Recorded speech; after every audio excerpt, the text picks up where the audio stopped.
Reliance group बहुत अरसा जो है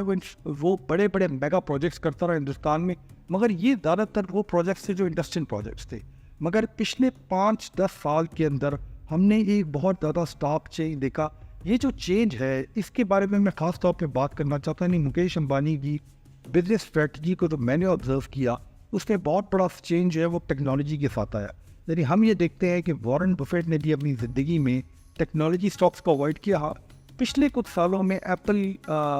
कंप्यूटर्स के अंदर, एप्पल कंपनी के अंदर वॉरेन बफेट की बहुत बड़ी इन्वेस्टमेंट नज़र आती है, मगर इन जनरल उन्होंने अपनी ज़िंदगी में टेक्नोलॉजी के स्टॉक्स को, टेक्नोलॉजी के कारोबार को अवॉइड किया। जब हम निशात ग्रुप को देखते हैं तो उन्होंने भी टेक्नोलॉजी के स्टॉक्स को हमेशा अवॉइड किया। शायद उनकी वजह ये थी कि वो टेक्नोलॉजी को प्राइस नहीं कर पा रहे थे,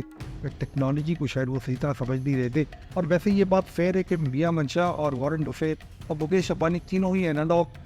ज़माने के लोग हैं, पुराने वक्तों के लोग हैं, उस ज़माने के लोग हैं जब शायद टीवी भी सही तरह ब्लैक एंड वाइट टीवी हुआ करता था। तो टेक्नोलॉजी को सही तरह समझना जो है वो शायद अब इस उम्र में, जब वो ट्वाइलाइट ऑफ देयर करियर्स में, ये पॉसिबल नहीं है। मगर मैं स्पेशली मुकेश अंबानी की जो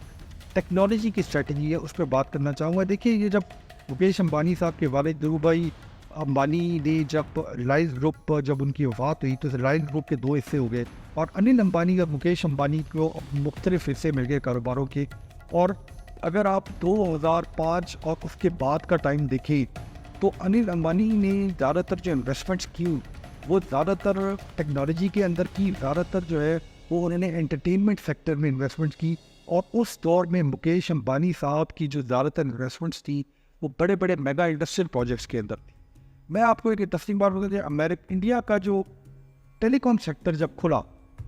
तो रिलायंस कम्युनिकेशंस के नाम से अनिल अंबानी साहब ने एक बहुत बड़ी मोबाइल फ़ोन कंपनी बनाई। मगर प्रॉब्लम शायद ये था कि जब इंडिया का जो टेलीकॉम सेक्टर खुला तो उस वक्त बहुत सी फॉरेन कंपनीज, वोडाफोन वगैरह ने भी इंडिया में इन्वेस्टमेंट की और कंपटीशन इतना ज़्यादा था कि शायद आज उनमें से कोई भी कंपनी प्रॉपरली नहीं बची। इस सारे टाइम में मुकेश अंबानी अपनी इंडस्ट्रियल बेस को बढ़ाते रहे, अपने कारोबार को वसी करते रहे, मगर इंडस्ट्रियल बेस के अंदर जो उनका कोर बिजनेस था, जिसको वो समझते भी थे, जिसके पास उनकी फैमिली हिस्ट्री भी थी। मगर 2015 में एक बहुत बड़ा चेंज आया और यहाँ पे मैं ये बात, इस चेंज के बारे में जो मेरी ऑब्जर्वेशन है, अगेन मैं इस पे डेटा पे बात नहीं कर रहा, मैं सिर्फ अपनी ऑब्जर्वेशन पर बात कर रहा हूँ कि मुकेश अंबानी ने ये फैसला किया कि जियो प्लेटफॉर्म्स के नाम से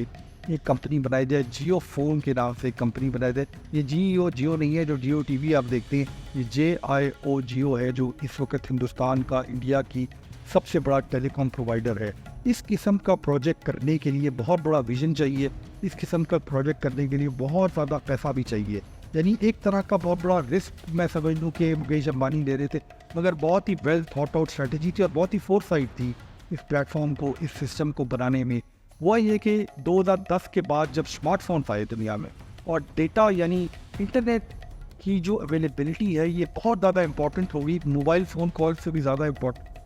मोबाइल इंटरनेट की अवेलेबिलिटी होगी। तो जब मुकेश अंबानी ने ये फैसला किया कि मैं एक telephone company, mobile service provider को इंडिया में लेकर आऊँगा, तो सबसे पहले उन्होंने ये किया कि उन्होंने तकरीबन, जब जियो के नाम से अपना मोबाइल कम्युनिकेशन प्लेटफॉर्म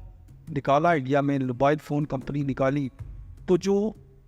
डेटा यानी इंटरनेट था वो उन्होंने तकरीबन फ्री कर दिया इंडिया के लोगों को। और उन्होंने शुरू के कुछ सालों में ये इतना सस्ता कर दिया कि इंडिया के अंदर अगर आपके पास स्मार्टफोन है और आपके पास जियो का कनेक्शन है तो आप आसानी से डेटा यूज़ कर सकते हैं, यानी इंटरनेट पे जा सकते हैं। इस स्ट्रेटजी से और ज़ाहिर है कि मुकेश अंबानी की डीप पॉकेट्स की वजह से इस स्ट्रेटजी ने इंडिया की पूरी मार्केट को हिला के रख दिया। बहुत सारी मोबाइल कंपनी फेल हो गई, जिसमें इनके अपने भाई की कंपनी रिलायंस कम्युनिकेशन भी शामिल थी। उसको दुनिया से, उसको इंडिया के मोबाइल लैंडस्केप से ख़त्म कर दिया गया। और ये बिल्कुल शुरू का ज़माना है। अगर आप 2015 के ज़माने को देखें तो उस ज़माने में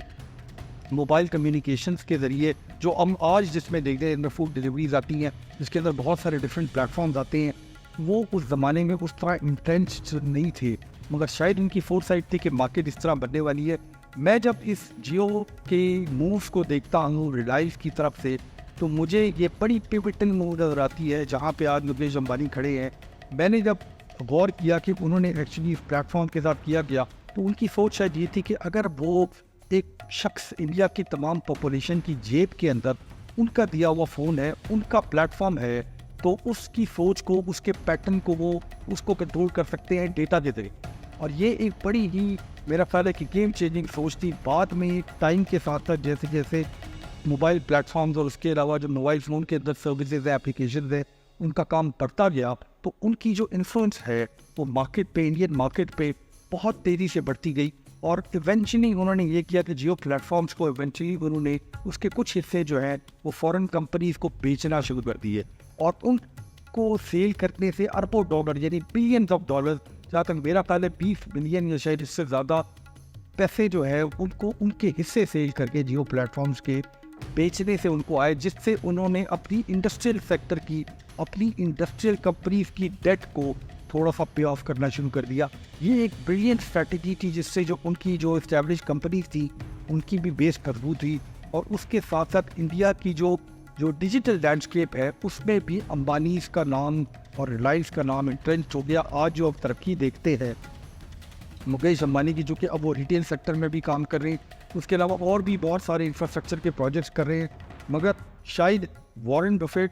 इंटेलिजेंट इन्वेस्टर या मंशा, इन तीनों की जो स्ट्रैटेजी है उससे ये जो स्ट्रैटेजी है इनकी मोबाइल कम्युनिकेशन डिजिटल वर्ल्ड में आना, यानी एनालॉग से अपनी कंपनीज को डिजिटल साइड पे लेके जाना, इस स्ट्रैटेजी के अंदर मैं थोड़ा सा उनका पिवट देखता हूँ। मैं देखता हूँ कि उनकी जो आज कामयाबी है इसके अंदर इस स्ट्रैटेजी का बहुत बड़ा हाथ है, इस फोर्थ साइड का बहुत बड़ा हाथ है।